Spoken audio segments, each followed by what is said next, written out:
여러분 안녕하십니까? 오전 내내 방향성을 탐색하며 관망세를 보이던 코스피가 상승 전환하며 4,170선을 웃돌고 있습니다. 외국인이 이틀째 팔아치우고 있지만 기관이 나흘째 사들이면서 상승폭을 키우고 있는데요. 오서영 기자. 네, 오서영입니다. 네, 먼저 증시 움직임부터 짚어주시죠.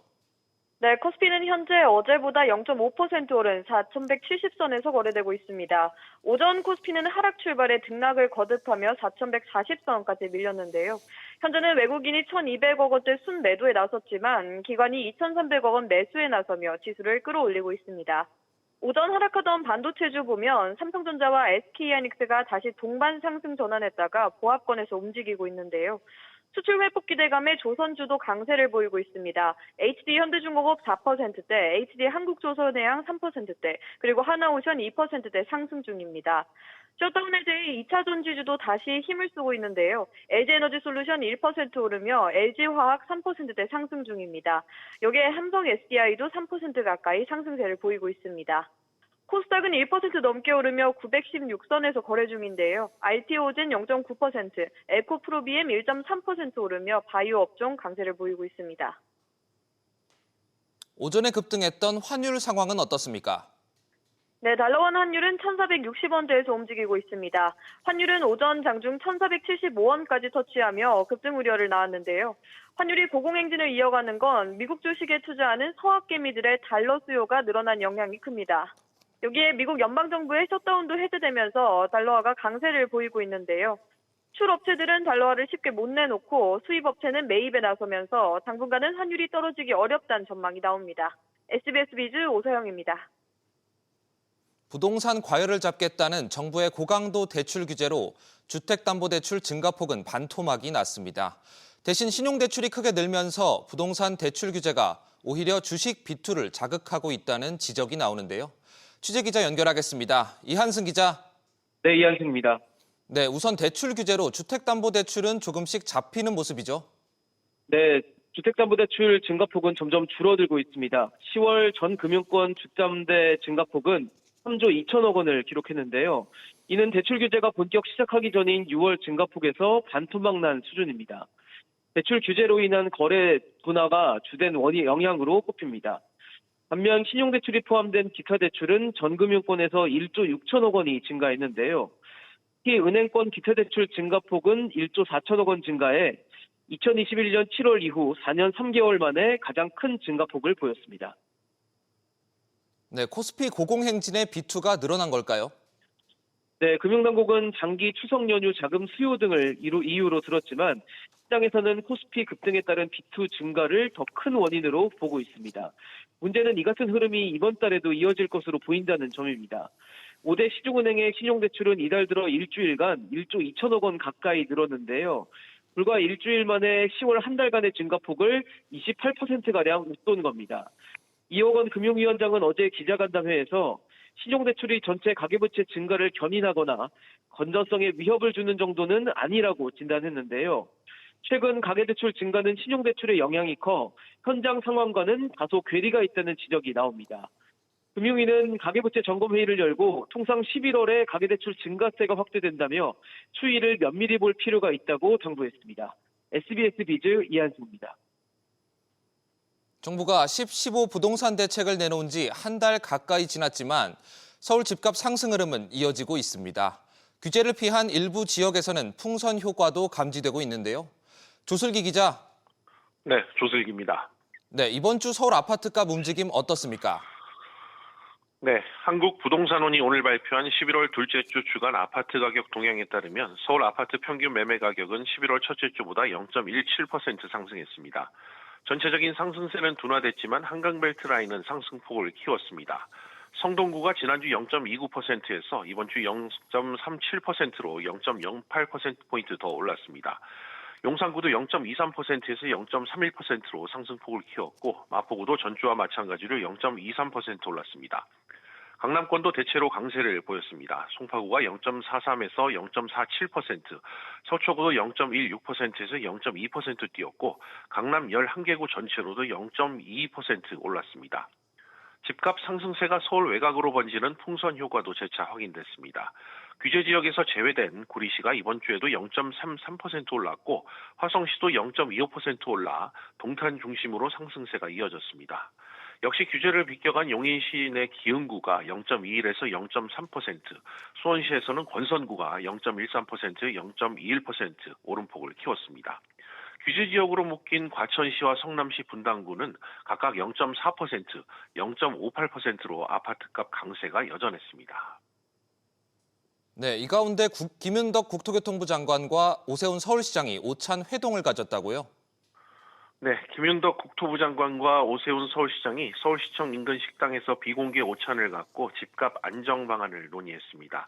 김 장관은 주택 공급 대책과 관련해 서울시와 다각도로 협력해 필요한 여러 조치를 해나가겠다며 오 시장이 협조를 요청했습니다. 오 시장도 조합원 지위 양도 제한 등 이 정비사업 활성화를 가로막는 규제를 풀어줄 수 있는지 검토해달라며 주택 공급 활성화 의지를 거듭 피력했습니다. 주택 공급 대책으로 거론되고 있는 그린벨트 해제 문제, 또 용산 정비창 활용 방안 등 구체적인 사안은 이날 논의되지 않았습니다. SBS 비즈 조슬기입니다. 서울 집값 상승세는 계속되고 있지만 거래 자체는 크게 둔화됐습니다. 실제로 10.15 대책 이후 서울 아파트 거래량이 80% 가까이 줄며 시장이 급속히 얼어붙고 있는 것으로 나타났습니다. 박연신 기자, 먼저 거래량이 구체적으로 얼마나 줄었습니까? 네, 지난달 16일부터 이달 11일까지 약 27일 동안 서울 아파트 거래량은 2,320건으로 집계됐습니다. 직전 같은 기간보다 77% 넘게 감소한 수준인데요. 대출 규제 강화로 LTV 한도가 40%로 축소되고 토어제 구역 안에서는 2년 실거주 의무가 부과되면서 매수세가 사실상 멈췄기 때문입니다.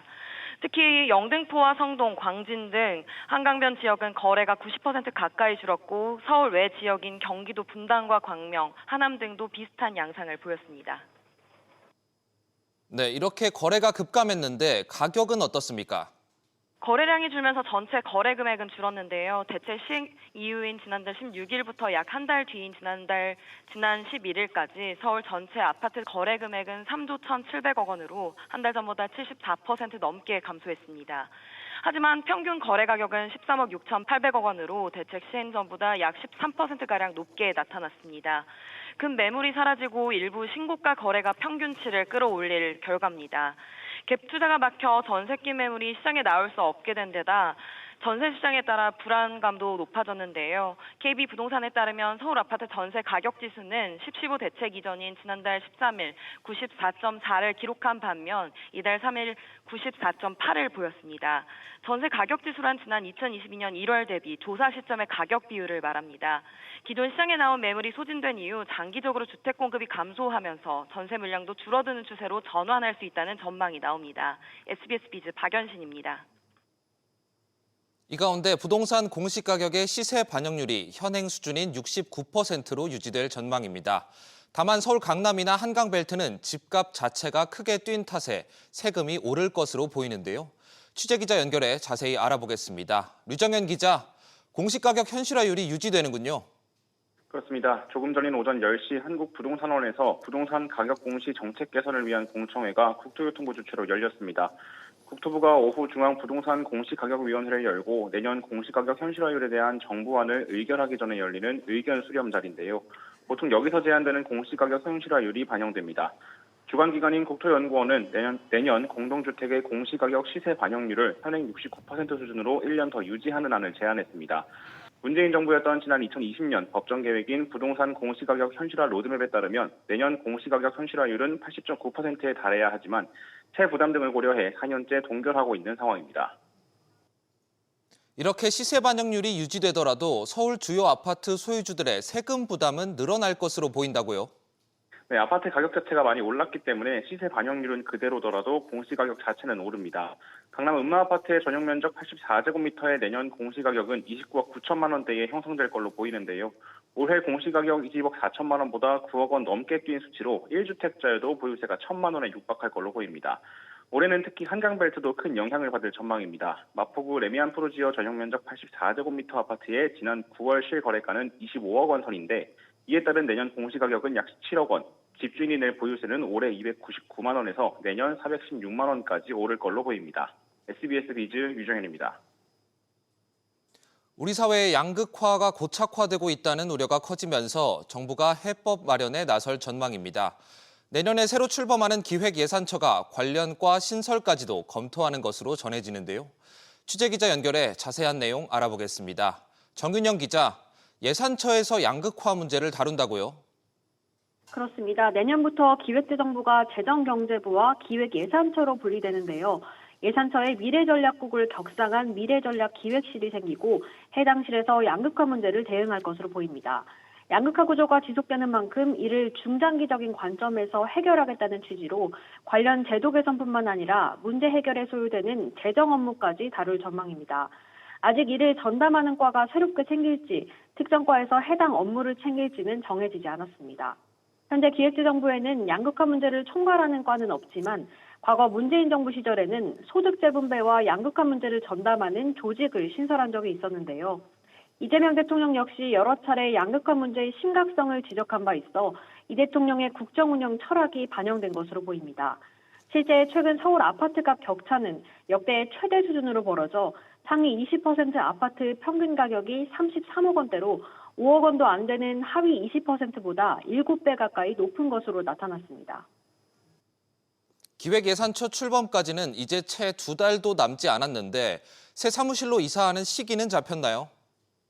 500여 명 넘는 예산처 인원은 해양수산부가 쓰던 건물로 입주 예정인데요. 연말 해수부가 부산으로 이전을 마치고 사무실을 새롭게 재정비하는데 최소 2주 이상이 소요될 것으로 보입니다.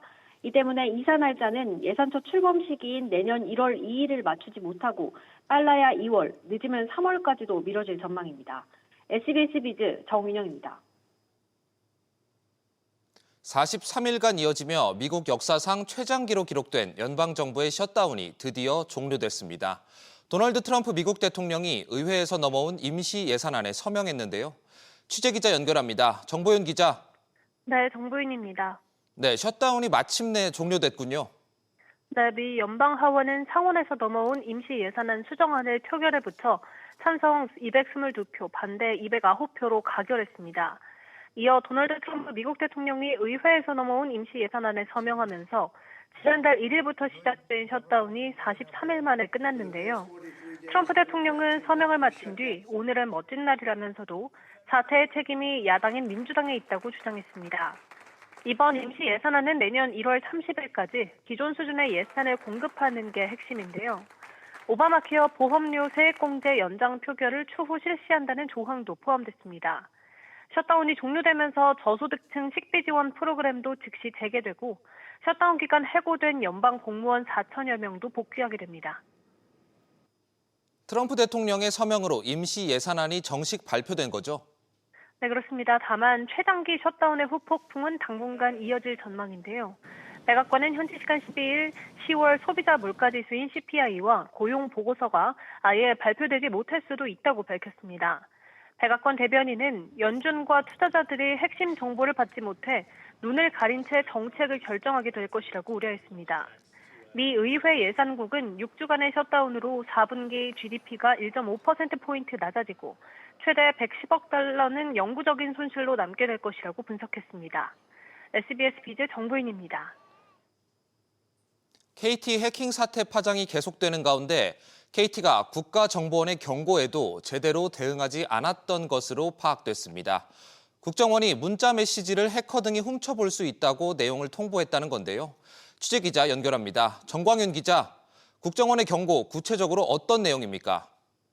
KT 일부 스마트폰에서 문자 메시지 암호화가 해제되는 현상을 확인했다는 겁니다. 최민희 더불어민주당 의원이 공개한 자료에 따르면 국정원은 이를 사이버 안보 위험 요소로 판단해 지난 9월 KT와 과학기술정보통신부에 공식 통보했습니다. 이동통신사들은 국내외 기준에 따라 문자가 오갈 때 중간 서버에서 내용을 훔쳐볼 수 없도록 암호화 기술을 적용하는데요. 국정원 검증 결과 KT 일부 단말기에선 이 보호장치가 무력화됐습니다.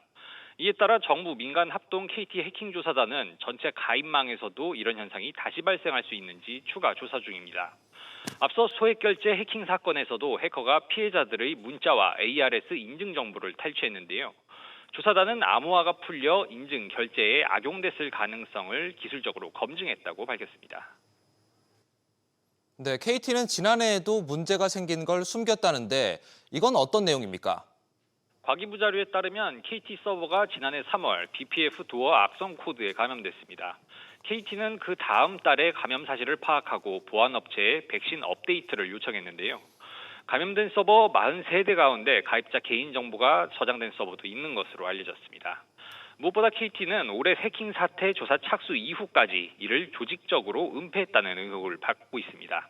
이와 관련해 최 의원 측은 KT가 BPF 도어 감염 사실을 알고도 외부에 알리지 않았고 국정원 통보에도 무기력하게 대응했다며 끝까지 책임을 묻겠다고 강조했습니다. SBS 비즈 정광윤입니다. 롯데 계열사들의 구조 조정 바람이 그룹 전반으로 확산하는 분위기입니다. 롯데 칠성음료와 세븐일레븐에 이어 멤버십 L포인트를 운영하는 롯데 멤버스까지 희망 퇴직을 실시하는데요. 취재기자 연결해 알아보겠습니다. 신채연 기자, 롯데 멤버스도 희망 퇴직을 진행한다고요? 네, 롯데 멤버스가 2015년 창사 후 10년 만에 처음으로 희망퇴직 신청을 받습니다. 1982년 이전 출생에 근속 5년 이상인 직원을 대상으로 기본급 30개월에서 최대 36개월치를 지급하는 조건입니다. 지난해 영업이익이 1년 사이 78%나 급감한 만큼 인건비 절감 등 수익성 개선 작업에 돌입한 걸로 보이는데요. 롯데멤버스 관계자는 인적 쇄신을 통해 빠르게 변화하는 대외 환경에 선제적으로 대응하고 미래산업 투자 기반을 마련하기 위함이라고 설명했습니다. 네, 올해 롯데 계열사들이 잇따라 희망퇴직을 시행하는 모습입니다. 네, 그렇습니다. 편의점 세븐일레븐을 운영하는 코리아세븐은 지난달 2년 연속으로 희망퇴직 공지를 냈는데요. 코리아세븐은 지난 2022년부터 올해 상반기까지 적자에서 벗어나지 못하고 있습니다. 올해 상반기 영업이익이 1년 사이 10% 줄어든 롯데칠성음료도 근속 10년 이상 직원을 대상으로 희망퇴직 신청을 받고 있습니다. 롯데웰푸드도 지난 4월 창사 이후 처음으로 희망퇴직을 실시했는데요. 올해 상반기 롯데웰푸드의 영업이익은 507억 원으로 지난해의 절반 수준입니다. 유동성 위기설이 불거지기도 했던 롯데그룹은 지난해 8월부터 비상 경영을 이어가고 있는데요. 이에 따라 이달로 예상되는 사장단 인사에 쇄신 기조가 담길지 주목됩니다. SBS 비즈 신채원입니다. 4대 시중은행이 정기 예금 금리를 다시 올리자 예금으로 돈이 빠르게 몰리고 있습니다. 주식시장으로 자금이 이동하는 것을 막기 위해 은행들이 서둘러 금리를 올리는 모습인데요. 최나래 기자, 4대 은행의 정기예금 잔액 얼마나 늘었습니까? 네, 4대 시중은행의 정기예금 잔액이 열흘 만에 11조 원 늘었습니다. 국민은행과 신한은행, 하나, 우리은행 등 4대 시중은행의 지난 11일 기준 정기예금 잔액은 760조 9,600억 원으로 지난달 말 대비 약 11조 원 늘었습니다. 열흘 만에 불어난 정기예금 잔액이 지난달 한 달 동안의 증가액과 맞먹는 규모입니다. 이 같은 증가세는 급격한 시장금리 상승에 안전투자를 선호하는 예테크족이 몰린 영향입니다. 기준금리 인하 속 2% 초중반대까지 떨어졌던 이자율이 최근 금융채 금리 상승에 따라 다시 2% 후반으로 올라섰습니다.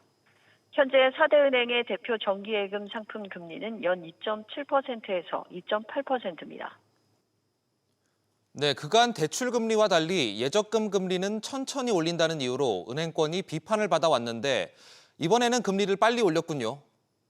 네, 하루 만에 금리를 0.05%포인트 올리고 연 3% 금리 상품 특판을 검토하는 등 이례적으로 은행권이 빠르게 금리를 올려 대응하는 것을 어렵지 않게 볼 수 있습니다. 은행권의 이런 움직임은 코스피 지수가 올라 투자로 자금이 빠르게 몰리자 자금 이탈 방지에 나선 것으로 해석됩니다. 최근 저원가성 예금인 요구불 예금과 수시 입출금식 예금 잔액이 지난달엔 22조 원, 이달 들어 11일까지 10조 원 넘게 빠졌습니다. 은행들이 정기 예금으로 자금을 조달해야 할 필요성이 커지면서 시장금리 상승폭이 실제 예적금 상품 금리에 신속히 반영되는 모습입니다. SBS 비즈 최나리입니다. 저축은행이 부실채권 정리에 속도를 내면서 연체율이 6%대로 떨어졌습니다. 저축은행 중앙회에 따르면 3분기 연체율은 6.9%로 2분기보다 0.63%포인트 하락했습니다. 저축은행 연체율이 7% 아래로 떨어진 것은 2023년 말 이후 1년 9개월 만입니다.